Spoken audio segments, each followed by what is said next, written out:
Welcome to Empowered to Grow, the podcast. I am your host, Hanan Basha, the business doctor. Following our conversations with empowered women who woke up one day and consciously claimed, I am more than enough, I am worthy, I am empowered to grow. And along their empowering journey towards realizing their own potential and their quest for growth, they became a beacon of hope and guidance for others. May you also find your inner power to grow. Hello again, everyone, and welcome to the Unchartered Discussions episode of Empowered to Grow podcast. This is your host, Hanan Basha. I'm still having a very, very personal and very insightful conversation with Dr. Melissa McCreery. Dr. Melissa, thank you for still being here and for having this conversation. I wasn't going to leave in the middle. We've got a lot to talk about. Thank you. Dr. Melissa is a psychologist. She is an emotional eating expert. She's an author and she's a podcast host of Too Much on Her Plate, which is just fascinating from the title. And we were talking in our first episode about the concept of emotional eating and kind of revealing our hidden hungers. And I was sharing my personal story. As you were saying, I think part of our language of how we say, I was like, I'm struggling with my weight all my life. And it's not really about the weight, but I think, and I believe now, because I've been on this journey of understanding the root causes and unlayering what's deep down inside, is understanding that most of the time my body is literally just kind of manifesting whatever is going through, all the stress and all the struggles and all of this. I do admit sometimes to the emotional eating, but even going under the knife with gastric band and then reversing it. And I was sharing earlier with you that I didn't get the psychological and mental health support that was needed to be able not just to go through the operation, because it is quite taxing on your body and not being able to eat and throwing up most of what I'm eating and all of this. But even I call it my residual self-image, did not change. The weight was going, but when I was looking at the mirror, I was just seeing a fat person. And I'm not seeing what everyone around me was seeing, was just I was becoming ill and I was getting to be underweight. But I did have to go through the operation at that point in time in my life. I don't regret it. And that's because I had severe pains from slip discs in my back. We had, struggling with fertility issues. We were trying to have our baby, did go through IVF after it. And thankfully our miracle happened. We have our son now. But when I went back to reverse that operation, the doctor kind of screwed me in the head with another statement. It's like, you won't be able to do it. You'll come back to me. And that actually kind of really kicked me off into this downward spiral of, yeah, sure, of course, I don't trust me around food. I don't make the right decisions, and thus going into extreme dieting, going back again and saying, okay, or extreme sports and getting injured all the time because I'm trying to maintain, this body image of mine, until I started what I call my transformational healing journey about 5 years ago, where I was really starting to say, okay, hang on a second, time out from everything. Who am I? What do I want? And, how do I want to show up in the world? And what's my purpose in everything? And realizing that my reasons for, I call it shedding the layers of fat rather than losing the weight, because I always found it again. It doesn't disappear. It doesn't hide for too long. But shedding what I call now my security blanket, because understanding that my body was using the fat to kind of protect me from whatever else is happening. Because I was always, my survival mechanism, my sympathetic nervous system, the fight or flight mode was always on. And that was my body's defense system. So now understanding the root causes of it, or still, kind of really unlayering the root causes, but also understanding what's my objective. My objective is to stand tall and healthy, as I grow older with our son, being there for him physically, mentally, emotionally, as much as I can, being able to finally close that gap or that disconnect between who I see in the mirror as a person and how my physical outlook is. So literally, it's kind of not just talking the talk, but walking the walk, because I'm all about empowerment. But I'm also, I love empowering women in business, but I also, as a certified health coach, I talk about wellness and happiness, and to be able to bring all of this and to embody everything I stand for. These are all elements that we don't talk about enough, and we definitely are not conditioned that way. And as you were sharing earlier in our first episode, was that's not what the diet industry was built up around, or the plastic surgery when it comes to dealing with weight. So there's so much to uncover there, but I would love your thoughts on as well, and what you do and how you've experienced it as well through your patients. Well, you just gave an incredible description of why I do the things in the way that I do. So I talk about two different kinds of mindset. We are steeped, we are marinated in deprivation mentality or diet mentality, right? In you need to be strong, you need to have more willpower, you need to learn to deprive yourself and go without and, be hungry. And what I firmly believe is that the real path to freedom from overeating is based on freedom mentality or transformation mentality, to use your words, right? And that's all about the things that you just described, a journey from deprivation to transformation. Yes. The deprivation industry teaches us that you start by focusing on the food. You get a food plan and you follow it, and it's supposed to be very simple. And if you're not doing it, you go in there and you do it again and you work harder. And if it's emotional eating or stress eating, you recognize it and then you knock it off. You just don't do it. Exactly. And every smart woman it's like ever a slap on the hand. It's like, it's always your fault. You shouldn't have done that. Don't emotionally eat. Every smart woman ever has rolled their eyes at that advice, but also probably beat themselves up because they don't know what's wrong with them because they can't be strong enough. Exactly. And so when people join, I have a group program called You're Missing Peace, PEACE, as in peace with food. When people join that program, just like every other program, they are conditioned and want to, for obvious reasons, start with, okay, so how am I going to eat? How am I going to get this weight off? How am I going to control the binging? Like, give me, what's the plan? What's my meal plan? Yes. What am I going to track? What do I need to eliminate? Should I clean out my pantry or, all that kind of stuff?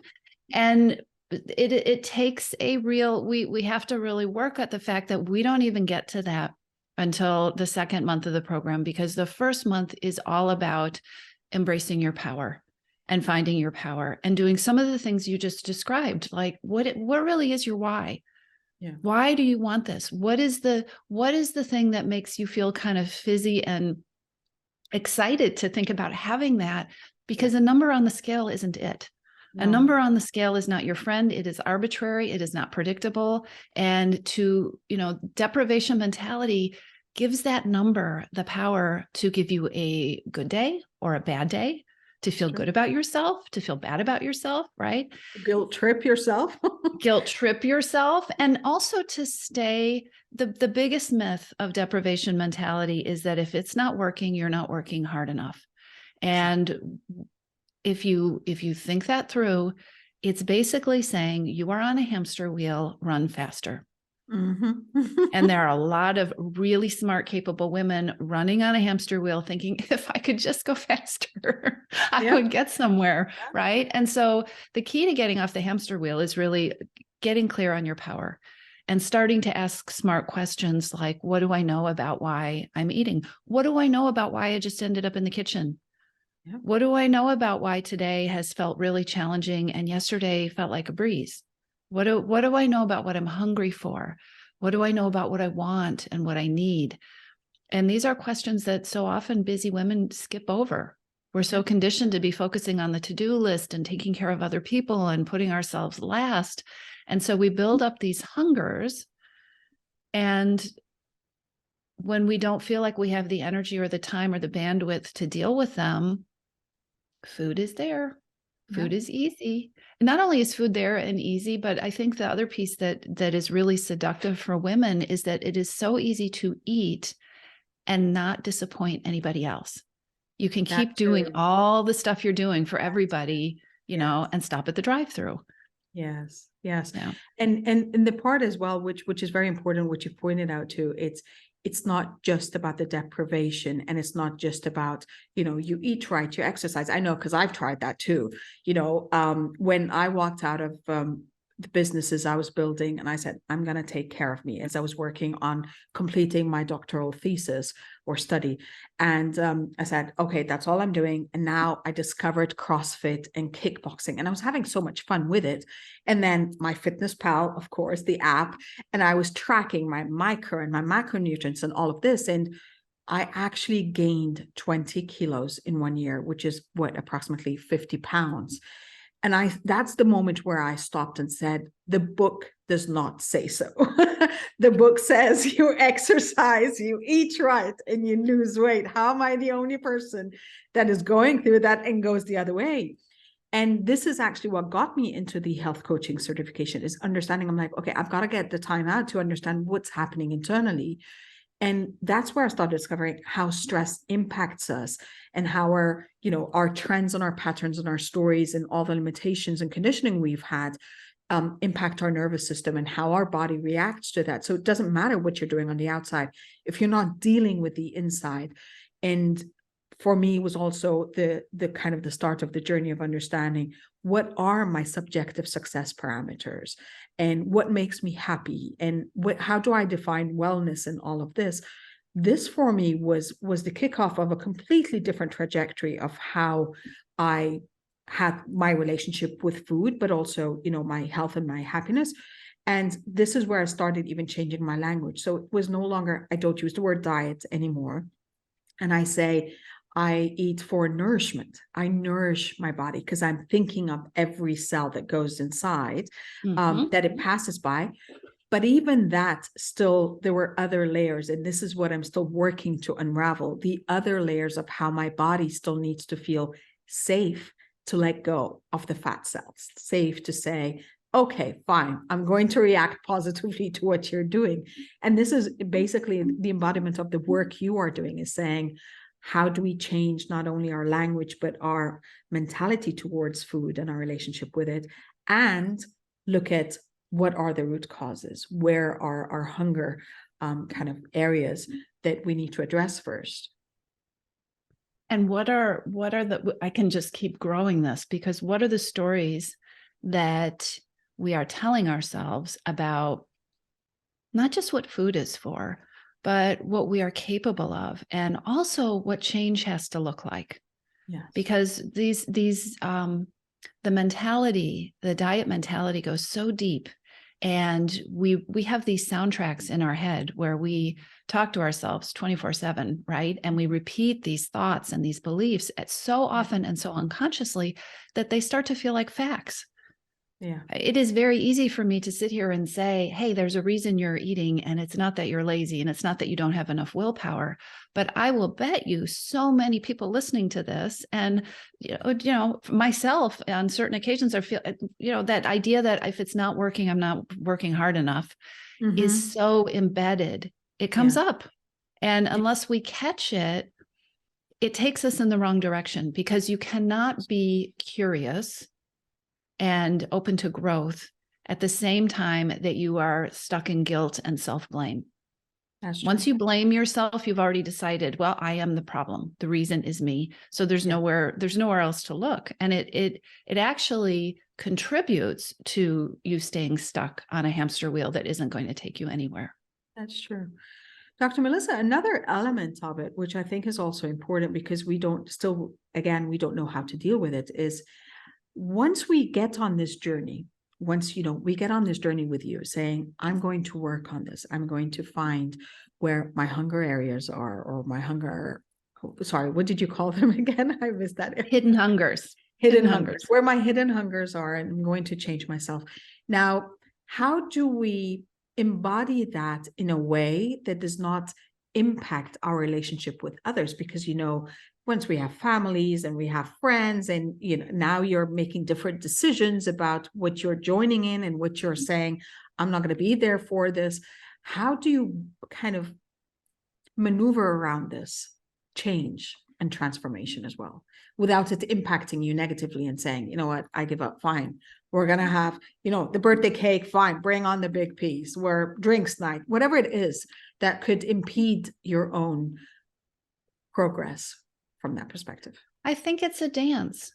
And you're absolutely right. We dance with other people. I do this, you do this. You say this, I say that. We have a fight, you do this, I fight this way, we make up. We have these dances with people, especially the people that we're close to in our lives. And when I change the way I dance, my partner has to figure out, oh, she's not doing that thing anymore. Like, how am I going to respond to that? And so it is a process of change. And sometimes the change reverberates in challenging ways. And I think our brains tend to tell us if I change, because your brain is trying to protect you from change, from danger, from tigers and lions and bears, right? Yep. And so, our brain tells us it's going to be scary, but so many times when we make these changes, and I'm not talking about huge, gigantic changes. In fact, what I hear from people in Your Missing Piece so often is, I cannot believe it was the simple things. I cannot believe the power of this little change. I have been minimizing that and saying I needed to do more for, 10 years. And if I just, this little thing, just because I stuck with it, what an impact it has made. All sorts of things start to change. And I guess what I would do also to answer that question is, I think it's very important when you start to ask those kinds of questions, what will happen to my relationships? What will happen to my career? What will happen if I spend more time taking care of myself? To recognize that there's a fear there that may or may not be realistic, to recognize that our brains like to be big and dramatic and all or nothing. Oh my goodness, all or nothing, which is also perfectionism, which is a huge root of overeating and emotional eating and weight and so many other problems we have in life, right? And I think it's important to play with your thoughts and just ask, but could it be possible? Could it be possible if I was more myself, that my relationships would be better? Could it be possible? There's an entire module in Your Missing Piece, which is all about becoming the CEO of your time and energy, because I think that's one of the 4 pillars of creating freedom from overeating. And there's a lot of fear around that. How could I, if I change the way I'm spending my time or energy, I won't get the promotion, or I will disappoint my kids, or my husband will be angry, or I won't be working out anymore. Or is it possible? I work with all sorts of women who have taken their time and energy back, and they look at me mystified and they say, I have the same amount of time. I'm spending more time taking care of myself, and I'm actually getting more done. And I don't really understand the math, but is it possible? I didn't have time before, and I have more time now. I'm doing more. And I'm doing more. And now I do. And it's not magic. But I think our thoughts and our beliefs keep us locked in these very tight, rigid places that are not necessarily soothing or serving us or soothing us. Yeah, that's true. Okay, I know we can go on for a few hours because I can't wait. This is one of the topics that I'd love to talk about, but I also want to honor your time. If we wrap up with a question of saying, for those, like, what would you say for those, as we were saying, where the stories are hindering them, saying, I don't have the time, I don't have the money, I've got kids and I've got a husband, I can't cook 3 meals, because I know I've heard that a lot. Or it's, this is way beyond me. I've tried every diet before. Every blocking story that comes up for us, where, like we were talking about small steps, what would be that first 1 to 3 steps that they can take today after listening to us and say, I've got this. I want to do this for me? Well, I think you have to start by untangling the overwhelm. And it may be self-serving, but I will say one of the easiest ways to do that is to take the Hidden Hungers quiz. You may be listening and saying, I have all of them. I am so overwhelmed with so many hidden hungers. You may, because they travel in packs, but take the free quiz, figure out what your primary hidden hunger is. The quiz is on your website. It's at toomuchonherplate.com/quiz. Yeah. Take that quiz. You will find out the place to start. You will get 1 simple action step, and you'll get a bunch of resources that are related to whatever your top hidden hunger is. So that is an easy thing to do.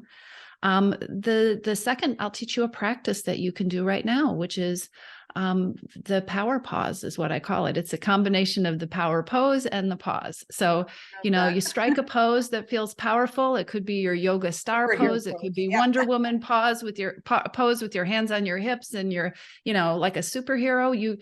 Because that will change. That creates a change inside your body from the physical to the mental.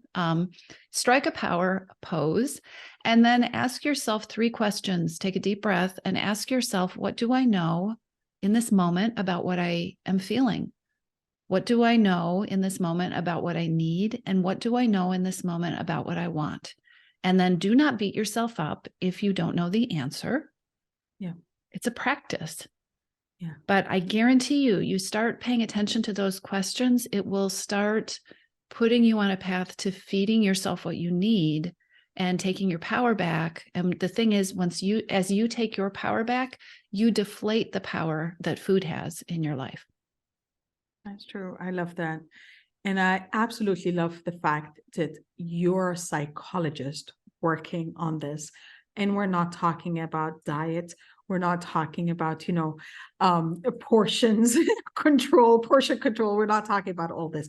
We are talking about the power within us to take control again of the power in our life, in our relationship with food.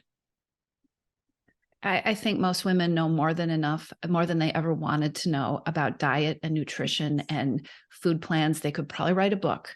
Yeah, right. I know. That's not the place to start. Yes. Dr. Melissa, thank you so much. This has been so empowering.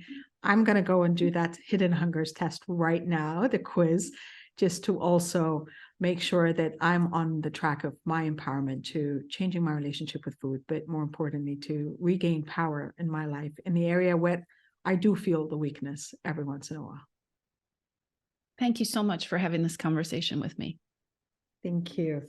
Well, I hope you find the power within you once again, and you look at your hidden hungers and you're able to empower yourself to grow in every way possible. As always, I wish you love, abundance, and prosperity, and I'll see you next time. Bye for now.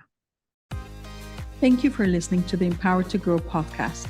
For further engagement with a tribe of empowered women, join my Facebook group, Empowered to Grow, or visit my website, www.hananulbasha.com.